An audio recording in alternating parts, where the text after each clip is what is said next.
Ellie volvió hacia el fogón, probando el agua de la pasta que había empezado a hervir. Echó los fideos frescos y los vio girar en el agua borboteante. 2 minutos para la pasta fresca. Eso era todo lo que necesitaba. Sencillo, predecible. A diferencia de todo lo demás en su vida ahora mismo. Necesito un trabajo, dijo al fin. No su dinero, no caridad. Un trabajo de verdad, con un sueldo de verdad, que me gane. Nicholas inclinó ligeramente la cabeza pensándolo. ¿Qué clase de trabajo? Soy chef formada. Bueno, parcialmente formada. Hice 2 años en la escuela de cocina antes de que mi padre muriera y tuviera que dejarla. Removió la pasta con cuidado. Conozco la cocina italiana, preparaciones tradicionales. Mi abuela me enseñó cosas que no se aprenden en la escuela. Tengo 3 restaurantes, dijo Nicholas despacio. Negocios legítimos. Podrían usar a alguien con tus habilidades. ¿Cómo qué? ¿Consultora? ¿Empleada? ¿Directora de operaciones culinarias? Ofreció él. Supervisarías las cocinas, trabajarías con los chefs en los menús, asegurarías la calidad y la autenticidad. Es un puesto real, con responsabilidades reales.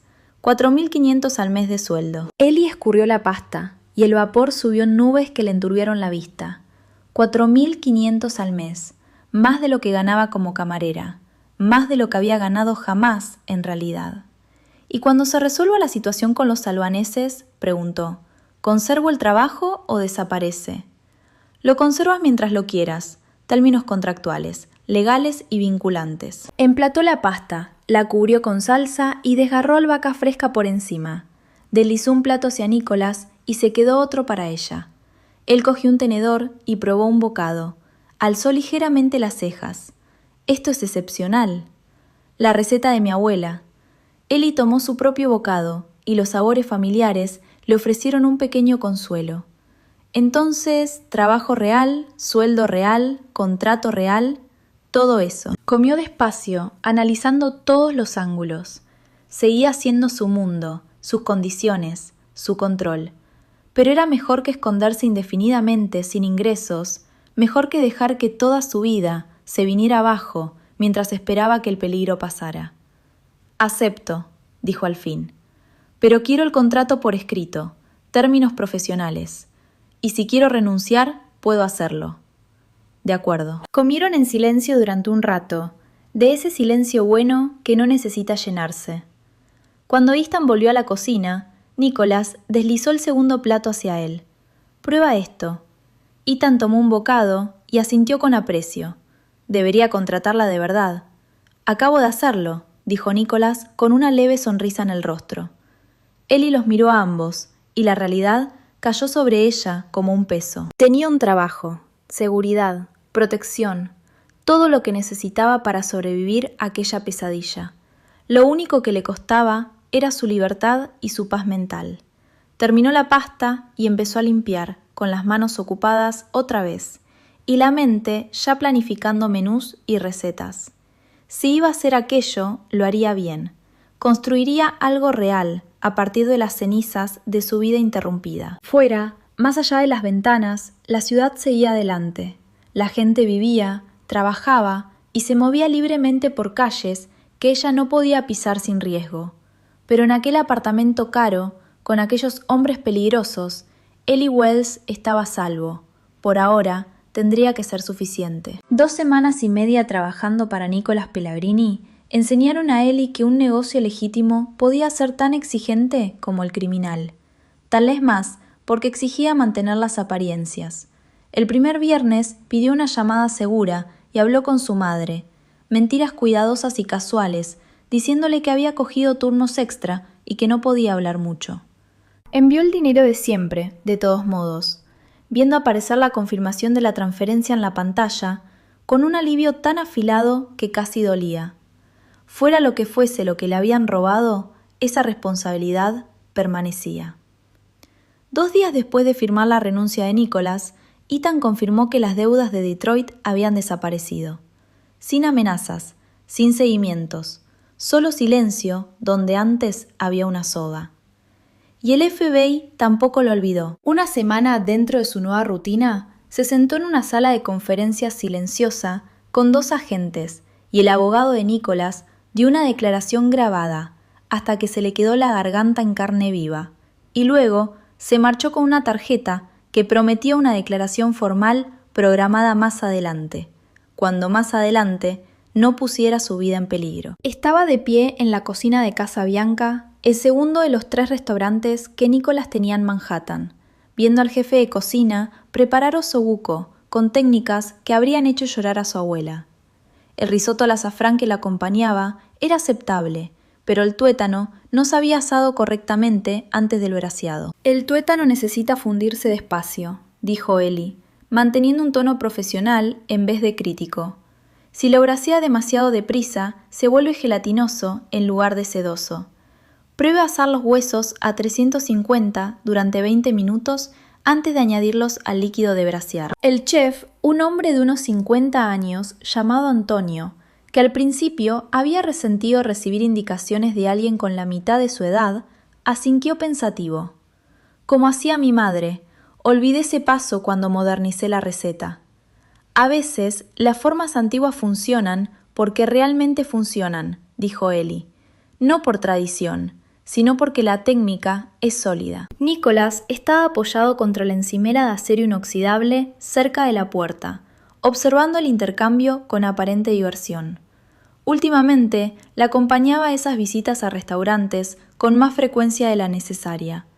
Como propietario, podría haber enviado a otra persona a supervisar, podría haber revisado sus informes a distancia. En lugar de eso, aparecía en persona, hacía preguntas y la escuchaba explicar técnicas y abastecimiento de ingredientes con un interés genuino. Aquel día llevaba pantalones oscuros y un jersey negro, en lugar de su traje habitual, algo más informal, pero no menos caro. El arañazo de la mejilla de Ellie por fin había sanado del todo, sin dejar cicatriz. Las vendas de la mano habían desaparecido, aunque la piel seguía ligeramente rosada donde habían estado las peores abrasiones. Terminaron la inspección de la cocina y pasaron al comedor. Casa Bianca no abriría hasta dentro de 3 horas, y el espacio estaba vacío y silencioso. La luz de la tarde se filtraba por las ventanas, iluminando motas de polvo suspendidas en el aire. Las mesas ya estaban preparadas para el servicio de la noche, con manteles blancos impecables y perfectos. «¿Tu opinión?», preguntó Nicholas, sacando una silla en una mesa de esquina. Ellie se sentó frente a él, revisando notas en la tableta que Ethan le había proporcionado. «El personal de cocina tiene habilidad, pero es inconsistente. Antonio conoce las técnicas clásicas, pero ha estado tomando atajos. El menú de temporada necesita actualizarse. Nadie está usando bien las verduras de otoño, y su carta de vinos está sobrevalorada para lo que ofrecen». ¿Sobrevalorada en qué sentido? Están cobrando precios de asador de Manhattan por vinos que deberían costar un 30% menos. No es una cuestión de calidad, es cuestión de posicionamiento. Son un restaurante italiano, no un símbolo de estatus. La gente viene aquí por autenticidad, no para presumir. Nicholas sonrió, una sonrisa auténtica que le llegó a los ojos. «No tienes miedo de ser sincera». «Me contrató para mejorar sus restaurantes, no para decirle lo que quiere oír». Ellie dejó la tableta. «Si solo quería cumplidos, podría haber contratado a alguien más barato». «Cierto». Se recostó en la silla, estudiándola con esa mirada evaluadora tan suya. «Has hecho un buen trabajo estas semanas. La cocina de Nonas funciona con más fluidez desde que reorganizaste su calendario de preparación, y los cambios de menú en Estela aumentaron el tráfico entre semana un 18%. «Vi los números», admitió Ellie. «Es satisfactorio, ver resultados reales de un trabajo real. En contraposición a estar de brazos cruzados esperando a que pase el peligro». Se encontró con su mirada directamente. «Sé que sigo bajo protección. Sé que hay hombres vigilando mi antiguo apartamento y siguiéndome cuando salgo del Upper East Side, pero al menos ahora estoy haciendo algo productivo en vez de limitarme a esconderme». «Nunca te has limitado a esconderte». «¿No?». La voz de Ellie tenía un filo. «Atrapada en una jaula dorada, esperando a que usted resolviera mis problemas». «¿Eso crees que es esto?». Nicholas se inclinó hacia adelante con la expresión afinándose. «¿Una jaula?». «No sé qué es esto», dijo Ellie con sinceridad. «Algunos días parece protección, otros parece control. Ya no sé distinguir la diferencia». Antes de que Nicolás pudiera responder, su móvil vibró. Echó un vistazo a la pantalla y su expresión cambió de inmediato. Cualquier relajación que hubiera en su postura desapareció, sustituida por algo más duro, más peligroso. «Discúlpame», dijo, levantándose y alejándose hacia el otro extremo del comedor. Ellie lo observó atender la llamada, notando la tensión en sus hombros, el filo cortante de su voz, aunque no pudiera oír las palabras. Algo iba mal. Había aprendido a leer los pequeños indicios durante aquellas semanas. La forma en que se le tensaba la mandíbula cuando recibía malas noticias, el leve estrechamiento de los ojos al calcular respuestas. Terminó la llamada y volvió a la mesa, pero no se sentó. «Tenemos que irnos». «¿Qué ha pasado?» «Te lo explicaré en el coche». Viajaron en un silencio tenso. Nicolás al teléfono, dando instrucciones breves a personas cuyos nombres Ellie no reconocía. El conductor se abrió paso por el tráfico de Manhattan con eficacia entrenada. Ethan estaba en el asiento del copiloto, también al teléfono, con la voz baja y urgente. Cuando por fin regresaron al apartamento del Upper East Side, Nicolás se dirigió de inmediato a su despacho. Ellie lo siguió, ignorando el intento sutil de excluirla. «¿Qué está pasando?», exigió desde la puerta. Nicolás levantó la vista desde donde estaba sacando archivos de un armario cerrado con llave. Por un momento ella pensó que le diría que se fuera, que lo dejara ocuparse de sus asuntos. En lugar de eso, le indicó que se sentara. «Llevamos semanas presionando las operaciones albanesas», dijo, organizando papeles sobre su escritorio, cortándoles las líneas de suministro, interfiriendo en sus extorsiones de protección, haciendo que les salga caro operar en territorios que intentaron reclamar. Estaba funcionando.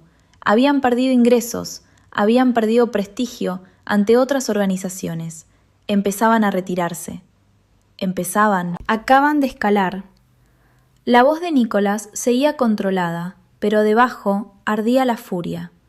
Hace una hora atacaron uno de mis almacenes en el puerto de Brooklyn. Incendio provocado. Trabajo profesional, con acelerantes. 3 de mis hombres resultaron heridos, satando a todos los demás antes de que el edificio ardiera. A Ellie se le cortó la respiración. ¿Están bien los hombres heridos? Quemaduras, inhalación de humo, se recuperarán. Sacó el móvil y le mostró una foto. Llamas devorando un gran edificio industrial, humo negro elevándose hacia el cielo. El almacén ha desaparecido, pérdida total. Lo siento. No necesito compasión, dijo Nicolás con brusquedad, y luego pareció contenerse. Necesito ir a ocuparme de esto, asegurarme de que mi gente está atendida. Enviaré mensaje adecuado sobre lo que ocurre cuando los albaneses cruzan ciertas líneas. Ellie se puso de pie. «Voy con usted». «De ninguna manera». «Nicolás». «No», dijo con firmeza. «No es negociable. Es una situación activa. Podría seguir habiendo albaneses en la zona. No es seguro». «Ningún sitio es seguro», replicó Ellie. «No, de verdad. Usted mismo lo dijo. Tienen mi foto. Me están buscando. Esté aquí o allí, soy un objetivo». «Aquí eres un objetivo protegido». Nicolás rodeó el escritorio hacia ella. «Allí estás expuesta. No correré ese riesgo». «¿No correrá el riesgo o no me dará la opción?» Sus ojos destellaron con algo peligroso. «Ambas cosas. Este es mi mundo, mi responsabilidad. No voy a llevarte a una zona de guerra porque te sientes inquieta». Las palabras dolieron más de lo que deberían. «No se trata de eso». Entonces, ¿de qué se trata? A Ellie le costó articular la sensación que llevaba semanas creciendo en su interior. «Estoy cansada de ser una participante pasiva en mi propia vida. Las cosas me ocurren, las decisiones se toman por mí, me protegen, me gestionan y me dicen qué es seguro, pero no puedo elegir nada». La expresión de Nicolás se suavizó apenas. «Entiendo esa frustración, pero esta elección concreta podría costarte la vida. Y no puedo permitirlo». «No puede permitirlo», repitió Ellie, «porque usted manda y yo solo soy la camarera a la que salvó». «Porque tú me salvaste la vida primero», dijo Nicolás en voz baja, «y no permitiré que ese acto de valentía se pague con tu muerte. No dejaré que te arrebaten de este mundo por decisiones que tomé yo, por guerras que empecé antes incluso de que conocieras mi nombre». La cruda honestidad en su voz detuvo en seco el argumento de Eli. Lo había visto enfadado, calculador, dando órdenes con autoridad absoluta.